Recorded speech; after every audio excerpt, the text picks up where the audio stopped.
War, Peace, and the Presidency. I'm Amy Goodman.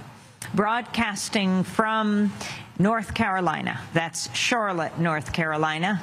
This is Breaking with Convention, Democracy Now!'s special daily 2 hours of coverage from the convention, inside and out.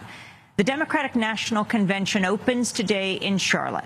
More than 35,000 delegates, journalists, and guests are packing into the city, the nation's second largest financial hub.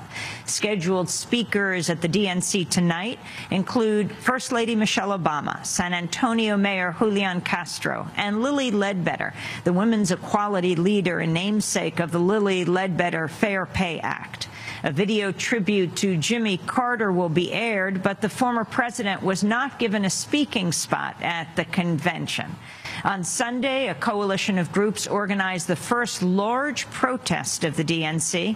More than 1,500 people rallied and was described as a march on Wall Street South.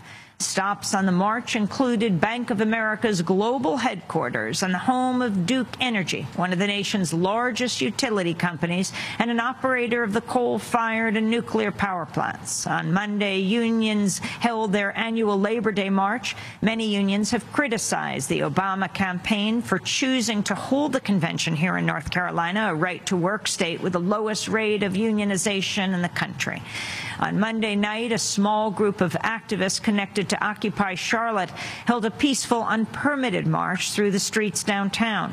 Few arrests were reported over the weekend, but evidence has emerged that police may be maintaining a watch list of activists at the DNC.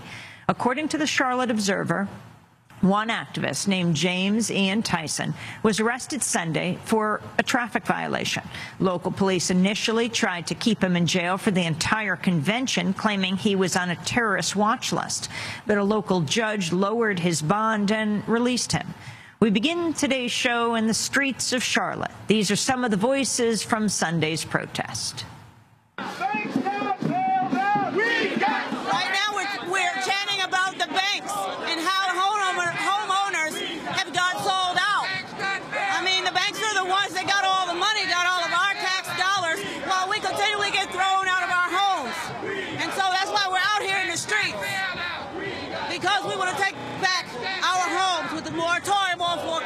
Evictions. That's all we're asking the President Obama to do for us.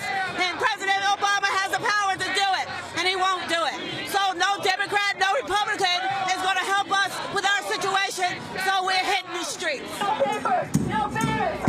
Immigrants are walking here, no papers, no fears. Immigrants are walking here. My name is Tanya Unsueta. I'm with the No Papers, No Fear Right for Justice. And we're marching because we're here marching against fear, against politicians telling people that they shouldn't be out in the streets, fighting for their rights. I'm undocumented myself, and I'm here with a bus full of about 40 undocumented people coming from around the country.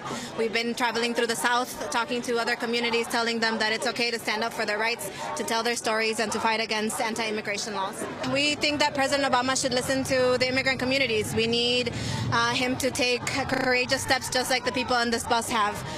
We need to stop deportations. He's been the president who's deported the most people in history, and we're here to ask him what side of history he's going to be on.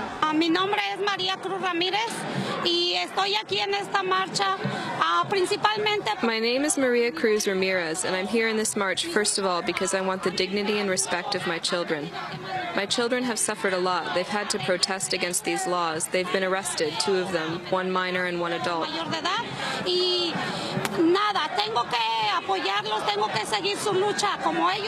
I have to support them. I have to continue their struggle. They began this struggle, and I, as a mother, I tell all the mothers, unite with your children, because the dreams of your children are my dreams too. It's been my best gift to struggle and to say to the people that we can do it, without papers and without fear. Here I am. Sí se puede, sin papeles y sin miedo, aquí estoy.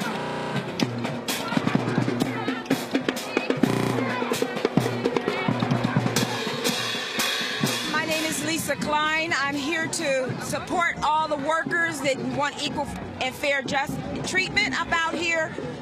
There's a lot of causes about here, and all of them I'm supporting. The undocumented workers as well, too. Are you part of Unite Here? Yes, I am. What are your thoughts on the selection of Charlotte to be the home of the Democratic National Convention, considering North Carolina's right-to-work state? Yeah, I think we got a lot of work to do down here.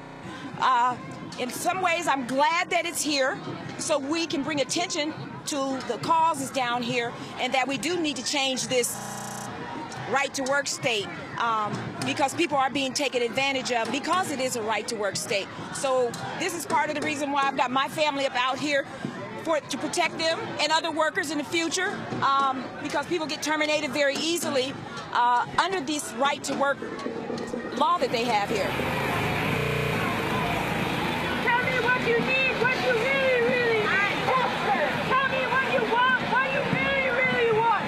My name's Allie McCracken, and I'm the Code Pink DC office coordinator. And I'm marching today because we want money out of politics, and we want to hold the Obama administration accountable for the money in politics and also for the wars that he's perpetuated all around the world, dragging on Bush's wars, but also starting new ones with drone strikes in Pakistan, Yemen, Somalia, and the Philippines. We're here to say end the wars and bring our war dollars home.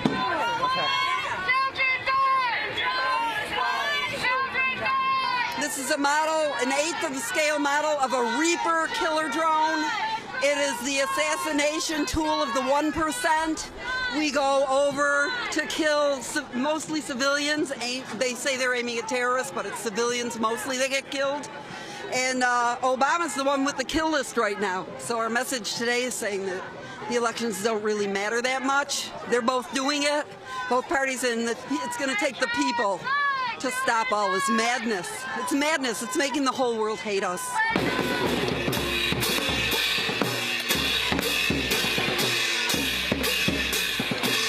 My name is Wayne Borders. I'm from Columbia, South Carolina, and I'm here on behalf of Occupy Columbia. And the reason I'm marching today is because the Democratic Party really hasn't done anything, in my opinion, to really push for the end of discrimination in the workplace for gay, trans, lesbian, transgender people, and just queer people in general.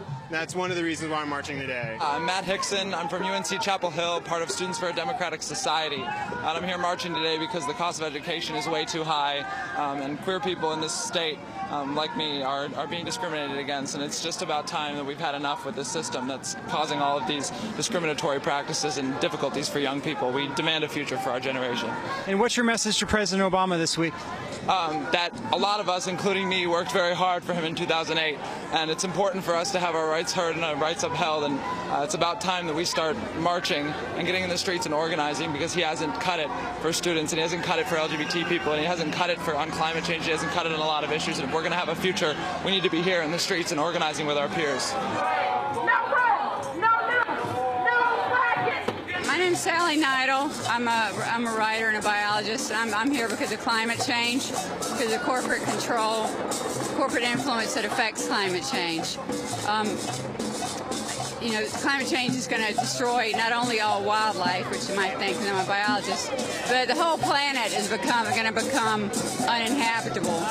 And yet, Duke Energy, which is one of the main drivers of climate change in this country, it's the biggest electric utility, is not doing anything because it's a for-profit corporation, and the only thing they care about is profits.